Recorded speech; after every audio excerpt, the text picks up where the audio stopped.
Renforcer la gouvernance du secteur sportif et faire de la Côte d'Ivoire un modèle d'éthique sportive est au cœur de la célébration de la journée africaine de lutte contre la corruption. Le ministre de la Promotion de la bonne gouvernance a indiqué la volonté de la Côte d'Ivoire de faire du sport un levier de développement et de lutte contre la corruption.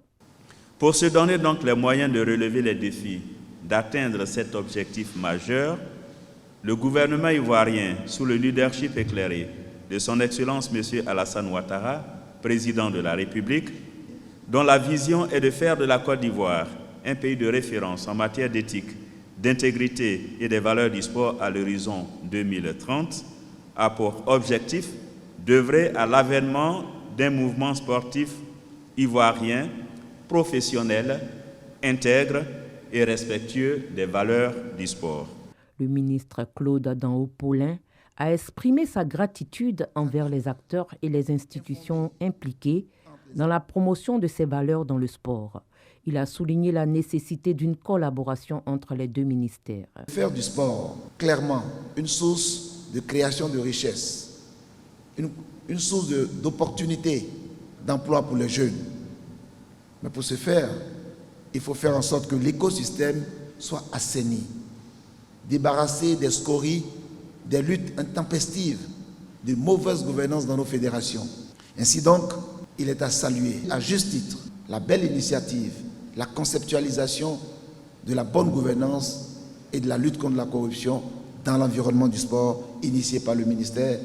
La journée africaine de lutte contre la corruption appelle à une collaboration constructive entre les institutions impliquées en vue de promouvoir un sport sain et éradiquer la corruption.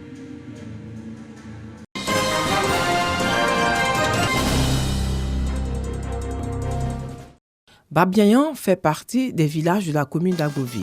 Ici, le président du conseil régional de l'Agnébi-Tiassa apporte son soutien aux populations. Dans sa mission de développement, Pierre Demba a rencontré la jeunesse de la localité. Nous avons commencé à développer l'agro-industrie par la petite transformation. Le manioc déjà avec les usines de manioc, mais il y a donc des coopératives qui sont les plus loin. Et aujourd'hui, on y fabrique du chocolat, d'autres produits dérivés de tous ces produits de spéculation. Là, je pense que c'est vraiment source d'emploi et source de richesse. J'ai vraiment pris plaisir à distinguer les méritants et encourager ceux qui doivent faire des efforts supplémentaires pour mériter d'être en compagnie. Pierre Demba a lancé les travaux de construction du foyer des jeunes, l'un des nombreux projets qui visent à l'amélioration du cadre et des conditions de vie de la jeunesse.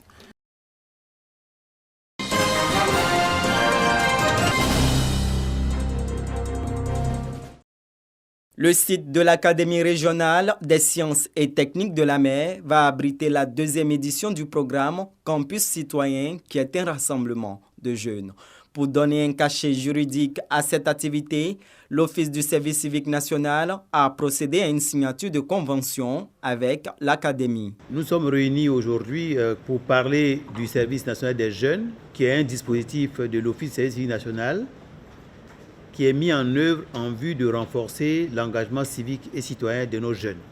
Dans le cadre de l'approfondissement du partenariat avec le ministère de la Jeunesse, de l'insertion professionnelle du service civique, l'ANSEM a proposé la signature d'une convention pour la formation de 750 jeunes aux métiers offshore et connexes. Un accord de partenariat qui contribue à la formation des jeunes tels que dévoués au ministère de tutelle. Cet engagement fort qui marque quand même un tournant assez décisif pour l'Office du service civique national dans le déploiement de ses activités programmatiques, notamment le service national des jeunes, dont l'un des piliers est quand même le campus citoyen. Et c'est 700 000 de nos jeunes frères et sœurs qui seront touchés par ce programme d'envergure et qui matérialise un peu l'annonce du chef de l'État de faire de 2023 l'année de la jeunesse. Les inscriptions sont ouvertes du 10 au 23 juillet 2023. Les jeunes intéressés sont invités à s'inscrire en ligne sur le site de l'Office du service civique national ou auprès des directions régionales et départementales de la jeunesse.